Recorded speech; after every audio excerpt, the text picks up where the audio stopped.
U.S. President Joe Biden spoke with California Governor Gavin Newsom on Saturday about the Silicon Valley Bank failure and efforts to address the situation, the White House said after the bank's collapse.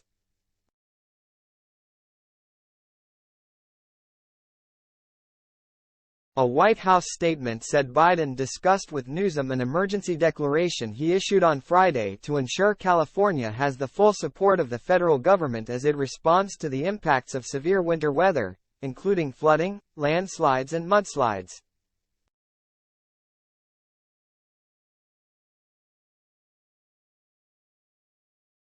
The president and the governor also spoke about Silicon Valley Bank and efforts to address the situation, the statement said without elaborating.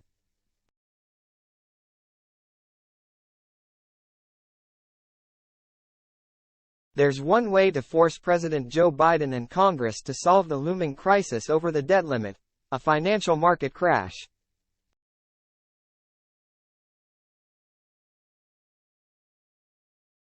That's a view held by several economists and a former White House official, mindful that Congress rarely acts unless an emergency forces lawmakers to.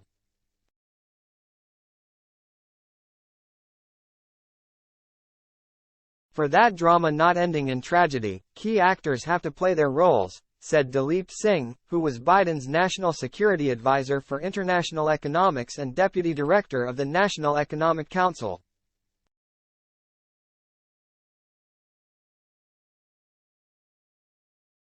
Market participants have a lead role of playing the victim.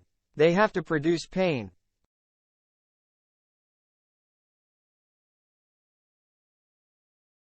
They have to produce a sea of red on their Bloomberg screens because politicians need to look at those screens.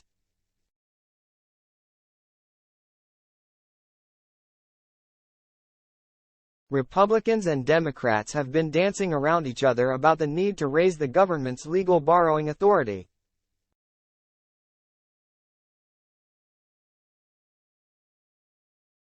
Biden tried to edge closer on Thursday by releasing his budget plan that cuts deficits by $2.9 trillion over 10 years, an offer that House Speaker Kevin McCarthy, R. Calif, quickly dismissed as woefully insufficient.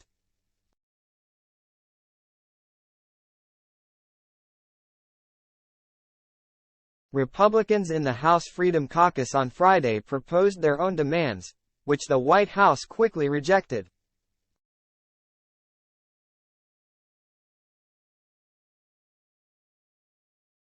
This fandango could persist for several more months until the last possible moment, when the federal government would hit a currently unknown X date, possibly as early as June, and be unable to pay its bills, possibly setting off a default that would suddenly wash away millions of jobs.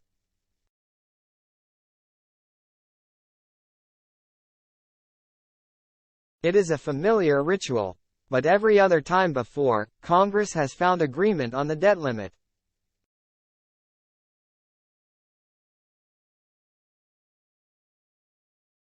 The question now, in a period of ever-increasing political polarization, is whether today is different.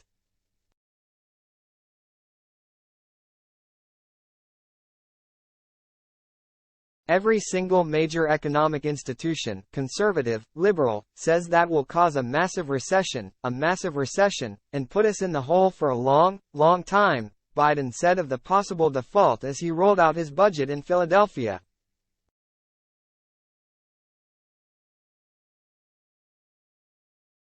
McCarthy has promised to put together his own budget plan, but he has little urgency for striking any kind of deal so long as the stock market stays relatively calm.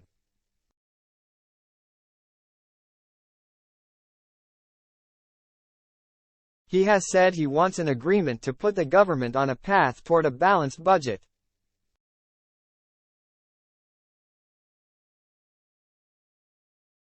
But he has also ruled out tax increases or cuts to Social Security and Medicare, which would force deep and controversial reductions in federal spending that could divide House Republicans.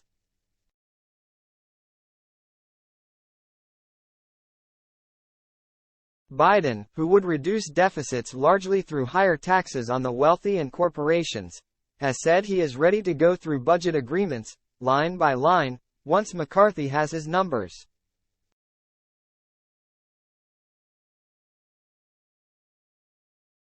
But McCarthy's leverage is greatest as the X date approaches at some point this summer and markets are biding their time.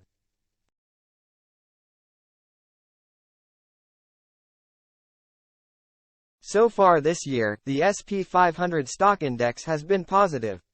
It has largely swung based on moves by the Federal Reserve to lower inflation or with the collapse Friday of the Silicon Valley Bank, events that are separate from the debt ceiling.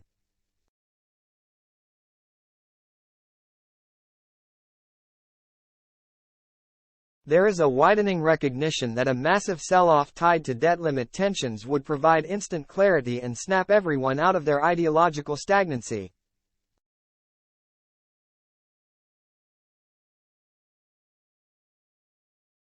No one is rooting for the markets to sink, but as Republican lawmakers weigh the possibility of prioritizing repayments to debt holders, a risky short-term fix, there is a sense that markets need to jolt Congress into action.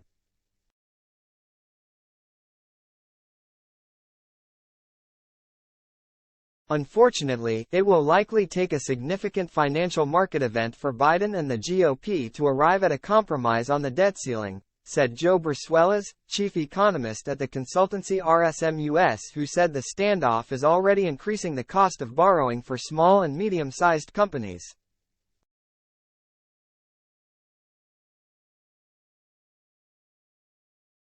Analysts at Morgan Stanley a few weeks ago concluded that the most likely catalyst to an agreement would be the markets expressing their fear of the political and economic repercussions of default.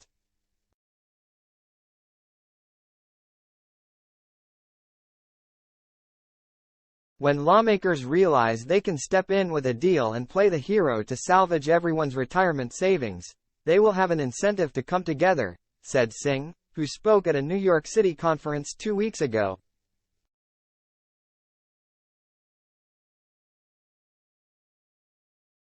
They have to be able to say, look, I am reluctantly agreeing to pay for spending we've already authorized because I'm saving the 401(k)s of hardworking families all across the country, Singh said.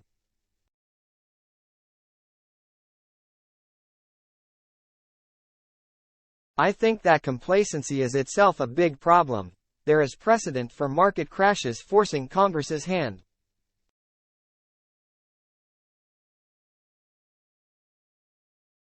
During the 2008 financial crisis, the House rejected a $700 billion bailout package on SEPT.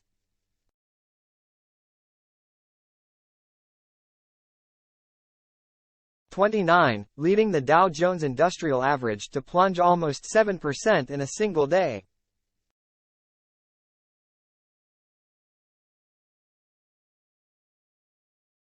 That dramatic sell-off ultimately laid out the stakes for Congress, and the rescue package passed the House within days and became law.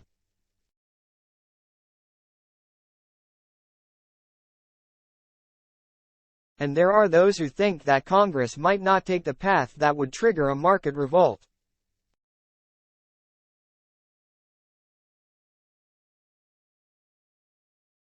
Rohit Kumar, a former aide to Senate Minority Leader Mitch McConnell, RKY, said a market drop would move the needle on a debt limit deal, but it's not a prerequisite for getting an agreement.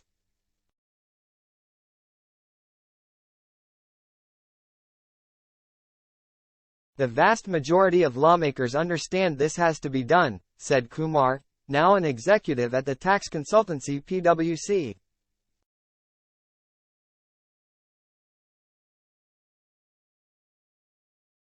Defaulting on our debt is an entirely different animal, a bell that cannot be unrung.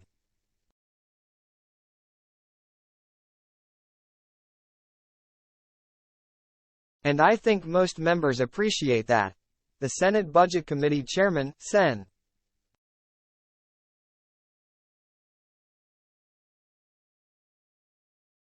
Sheldon Whitehouse, DRI, has said Republicans will only seek a deal when their richest donors start to sense the reverberations of a potential default and start making phone calls, saying, "Okay, you guys, enough of this clowning around."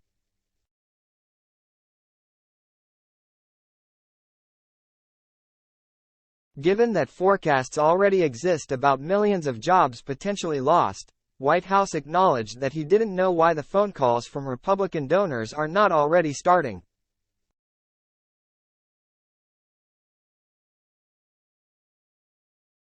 "Maybe they're not feeling the tremors yet," he said.